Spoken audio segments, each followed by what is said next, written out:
Draymond, after you guys won Game 1 in Memphis, you guys all said they're going to come at us with physicality. You just know that's going to be the reaction. After Game 1 with Dallas, do you expect the same sort of reaction from them? Yeah, for sure.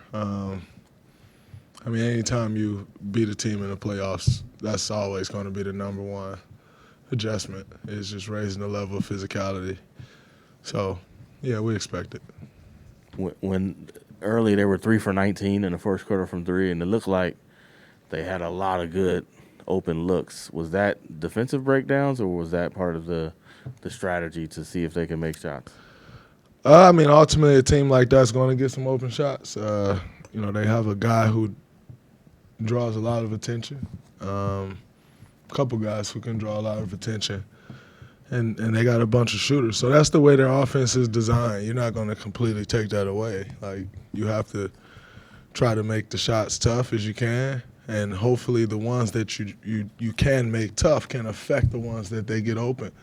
But that's the way their team is built. So, you don't – everybody knew they were built that way. Like, you don't just get to the Western Conference Finals not being elite at what you do. And they are elite at what they do. They create open shots, and they knock them down. They missed them last night.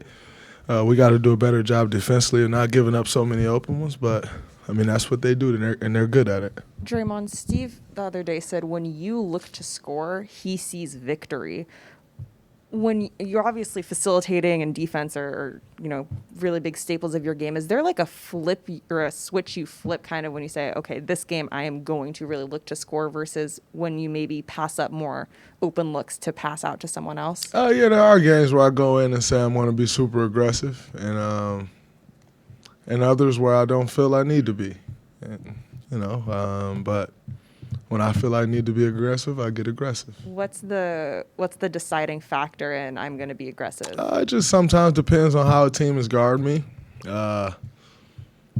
If they're playing way off, if they're trying to cheat into my passing lanes and stuff, just break them down a little bit, make them pay for it.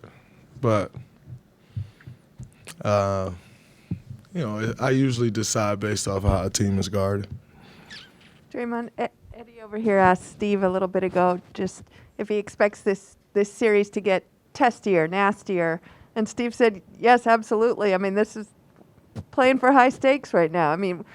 You ride on those emotions for your game. Do you kind of agree that things will go up a notch? I think it'll get a lot more physical, but I don't think testy or nasty, because we're not a testy or nasty team, and they're not a testy or nasty team. Will it get more physical? Of course.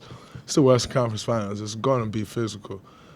But I can't foresee it getting testy and nasty. That's just not the way these two teams are built, or, we don't. Memphis is a testy team. They're a nasty team. That's their MO, what they call it, grind city or grind house or grind something or something like that. Like, that's who they are. That's not who Dallas is, and that's not who we are. So I don't expect it to get testy and nasty, but it will be physical. It was physical last night. And how much did Steph setting the tone on the rebounding matter to you guys to get out and get some transition opportunities? Well, it's always great when you can get your guards rebounding.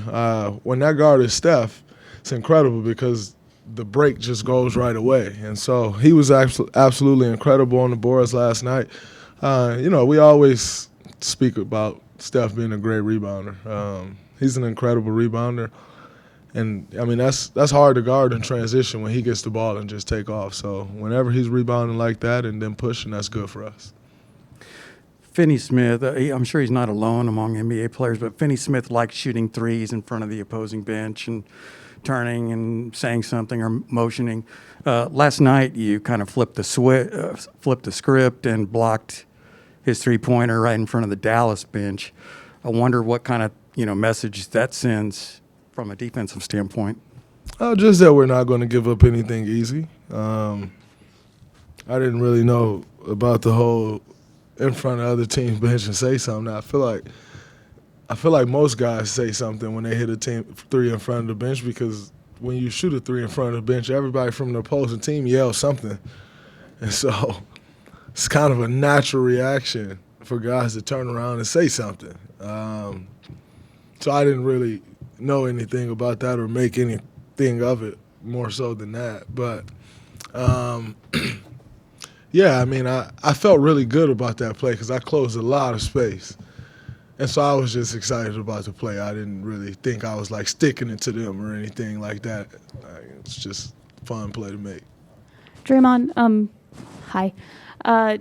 Clay Thompson talked yesterday about, he's still working to get back to pre-injury Clay. And he obviously has overcome 2 very serious injuries and missed significant time. But I'm just curious on what you've thought about him and how far he's come and where he's at, in terms of getting back to 2019 version. I think he's absolutely amazing. I think from where he's come from January 9th to today is incredible. Being able to compete at this level and do it at,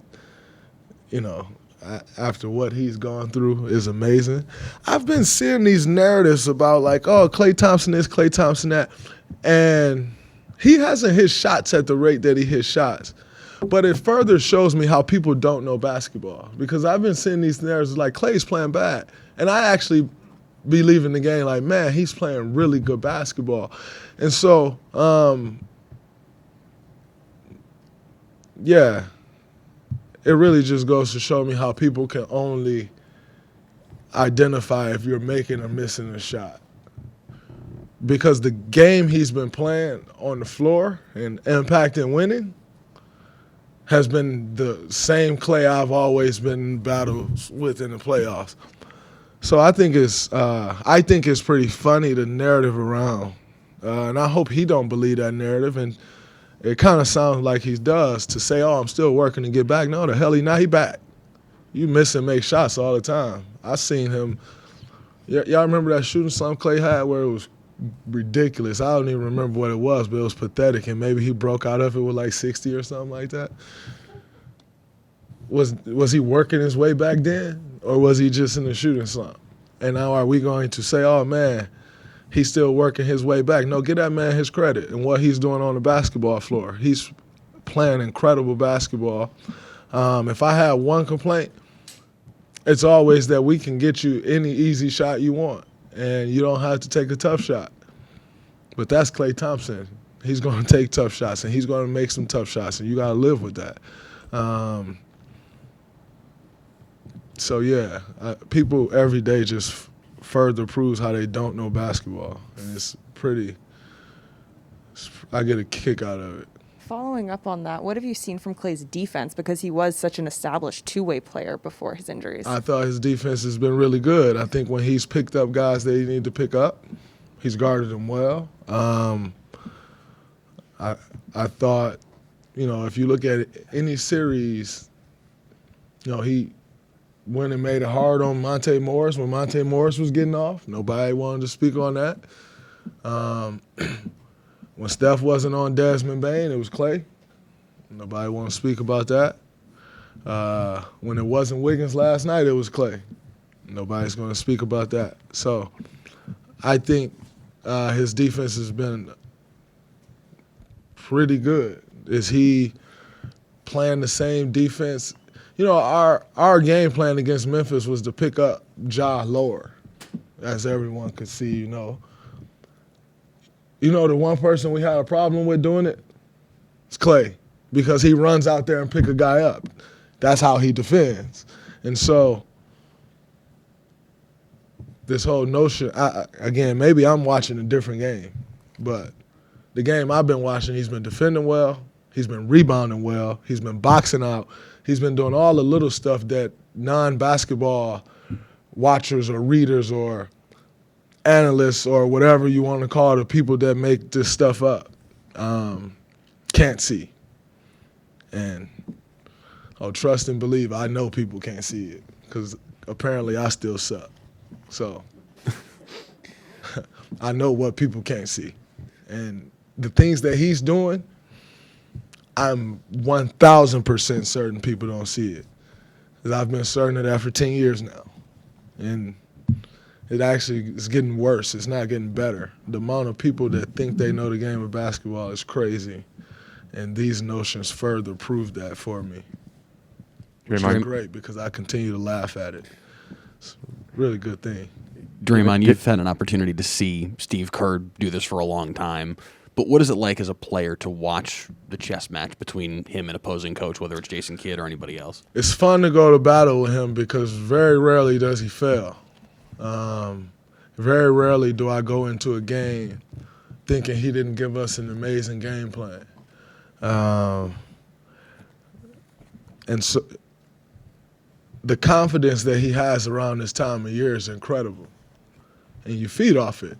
Like, you know, going in, like, he feels confident about our game plan, and so you feel confident about the game plan. And then you go play hard and you execute it. Incredible. He's been an incredible coach to play for in these situations because he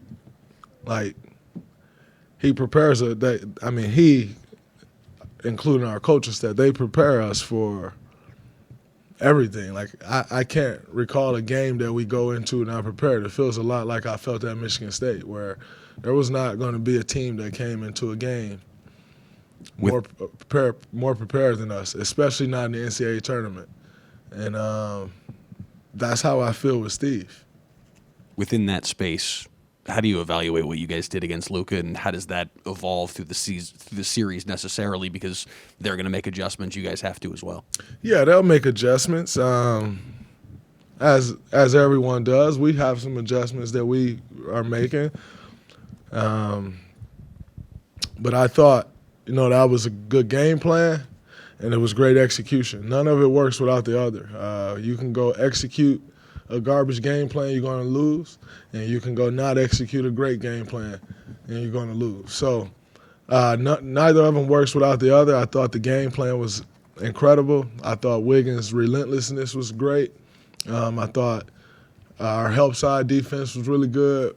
I thought we put it together for the most part on the defensive end, but it all starts with the game plan. Draymond, given your earlier comment about shots in front of the bench, what's the most clever, repeatable comment either you've made or someone else has made in that situation? Mine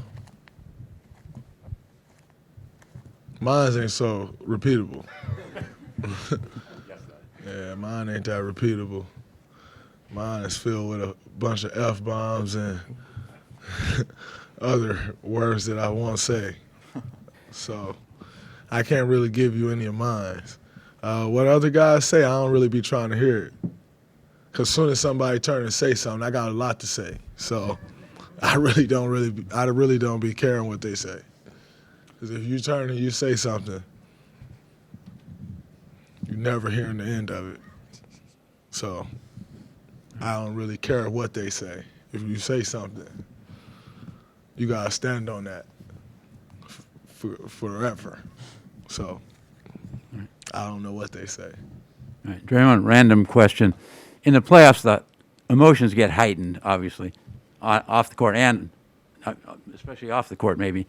What do you do to get away from that, to kind of chill out, whatever you want to call it, distance yourself? I don't get away from it. I live that every day of the playoffs. So after the playoffs, I'll be exhausted and emotionally and mentally drained, even more so than physically, because I don't try to get away from it. I may take a day every blue moon in the playoffs to try to say, all right, I'm getting away from it. But you got to live this. You got to feel it. You got to breathe it. Like, you can't get away from this. If you get away from this during the playoffs, you're losing your mojo. Like, you're not going to win if you're trying to get away from this.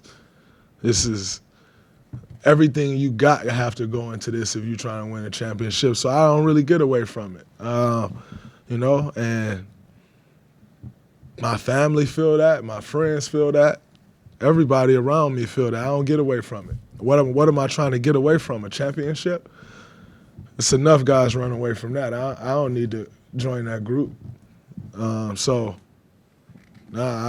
live and breathe that stress every day, all day. Like, I don't go home right now after this and feel like, oh man, I'm free. Like, nah, I'm doing something to prepare for tomorrow all day till I go to bed. Because that's how you That's how you have to win championships. You got to stay in it. If you can't stay in it, you don't deserve to win. You won't win. Because if you're not in it, somebody working to win it. So you'll lose. And I don't like to lose. So I stay in it the whole time till I'm out or we win or lose. You got to stay in it. I stay in it. That's just how I operate. I don't know how everybody else operates. That energizes you, I suppose. 100%. Everybody watching. My mom calling me. I'm sorry. Mom, I'm doing an interview. Oh, okay. Well, real quick, he died. All right, Ma, they can hear you. Oh, okay. All right, I'm gonna call you back. All right. All right.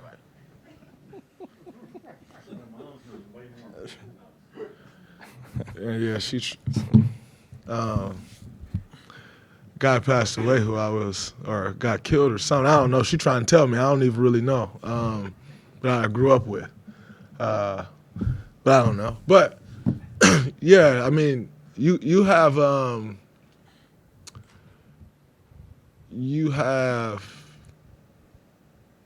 everybody who plays basketball watching. You see all the tweets during the games from players, and like I know I was doing it the last 2 years, so I know you see it. Like players tweeting and like everybody's locked in and watching the game. Like there's no better feeling than that. Like as a player, you know everybody watching you. You got to embrace that. Like so. For me, why would I want to step outside that? Once I step outside, we go back to game 1 of the regular season, which is boring. So I don't need to step outside of it. Like go return to my summer workouts. There's a time and a place for that. It ain't right now. So I embrace it. I love it. It's nothing like it. Dre, in a series like this where the Mavs are expected to keep taking a lot of threes, how important is it going to be for, the Warriors guards to chase down those long rebounds, and what does that kind of do to the flow of the game? It's very important. You get those long rebounds, it ignites your transition. So I think it's very important that we come up with those 50-50 balls. Got to come up with those. That's going to be a huge part of the game plan. You shoot long shots, the misses will be long. And we know we have to control that part of the game. And, with them shooting that many threes, if we do control that part of the game, that plays right into what we want to do, which is run. A couple questions for you, Dre. You're matched up with Jalen Brunson, and I don't know when you knew that was going to be, but how much of you, study the matchup and how you defend when you get the assignment, and how much of it is you've been playing so long, you kind of know a lot of this stuff already in the players? Like when does that kick in for you? Guys that I've played a bunch, or guarded a bunch, I don't really watch much film on. I know what you're trying to get to, and I'm gonna take that away. I haven't guarded him much, so I have to watch film on him. I've watched some. I continue to watch, just to try to figure out tendencies and what he likes to get to. Try to be a step ahead and take it away. But you're right. For most guys in this league, I don't have to. I've seen enough. Unless you just miraculously become a different player overnight, and have me fooled. Kudos to you. And the film I was going to watch wasn't going to show me that anyway. If you became somebody different, and if you didn't become somebody different, I know what you're trying to get to, and I don't need to watch much. Jalen Brunson is a little different. I haven't had to guard him much, but for most of these guys, you need to watch a ton of film. Unless you don't watch basketball. I watch a bunch of basketball. I mean, or if you're watching basketball as a fan, which I kind of don't most of the time. You were talking about, everybody's watching. And I remember 7 years ago when you were getting to this stage, it was Barkley. It was jump shooting teams can't win. And he was the villain. And then he comes here last Chuck finally night, won something. and they're going. Y'all saw that? He won a Black Masters. Everybody see that last night? No? Oh, y'all was still working. Yeah, Chuck won a Black Masters. He finally won something. Good for Chuck. What is that like? Now he's your TV partner, and like he's this Warriors kind of villain. They were cheering him last night, and it began with Charles Barkley hating on y'all, and now you're his teammate. What is that like? If I win another championship, that's one more that's one more ring added to the panel that's not him. And I wouldn't want to see that either. Then you really got to hear about it. So I get it. Like, I understand. I can't. I don't know how that feels. I always won, so I don't know how that feels. But I mean, I guess I feel the same way. Y'all just keep adding rings up here, and I gotta just sit here. And when the playoffs come around, what are you gonna say? You gonna tell us how to win? Not taking that advice from Chuck. So, what's he gonna say? Draymond, what do you Tell him I'm gonna get your mama if you keep talking junk to me because y'all won. All right, go ahead, Chuck. Right, two That's more. my dog, though. I love Chuck. It's my dog. What do you see as Looney's impact on this series? And do you remember what he was like when he first got here and how he's different now? It was very frail when he first got here. His impact on the series, and not only this series, it's funny, I was actually just sitting in the back talking to somebody before we watched film and just talking about Looney and, like, how incredible he's been all year. Like, we didn't really have the option of a center outside of him. What did he do? Just played all 82 games. Like, go away from him in a series. What does he do? Just stay ready and deliver the biggest game of his career. Guy's amazing. One thing I can say about him from when he was young is the same professional he is today, he was when he came in the league. And when you are that professional, that's a skill. Like, professionalism is a skill, and he has it mastered. Like, better than me, better than most guys, he has it mastered. And so, I mean, you'd imagine, because I'm talking about professionalism, most people won't equate it to anything. But, like, when you call somebody a master at something, like, there's no level after that. And, like, he's a master when it comes to professionalism. So to see him have the impact that he does on games, it doesn't surprise me ever because he prepares to have that impact. He constantly gives to this game. You give to this game, you're going to have success. I don't know anyone that just gives, and they don't have some type of success.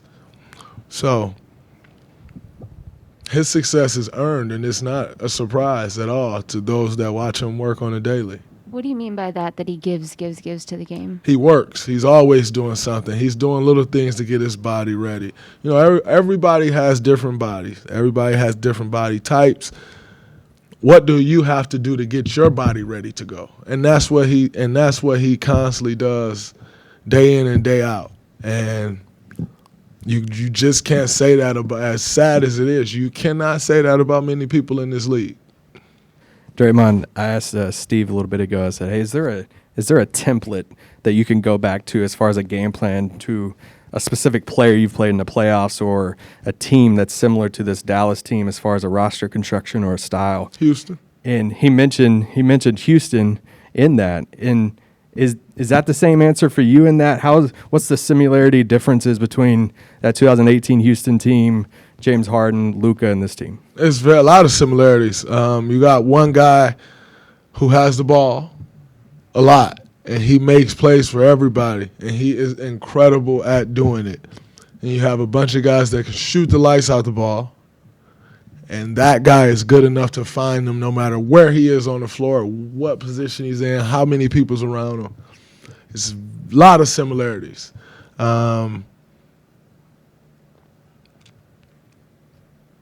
Yeah, I mean, they're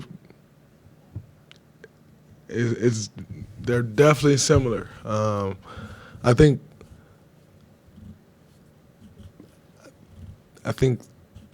Luka kind of manages a game like LeBron in a sense, but the way he plays and the way James played and the way that Houston Rockets team played, there's a lot of similarities.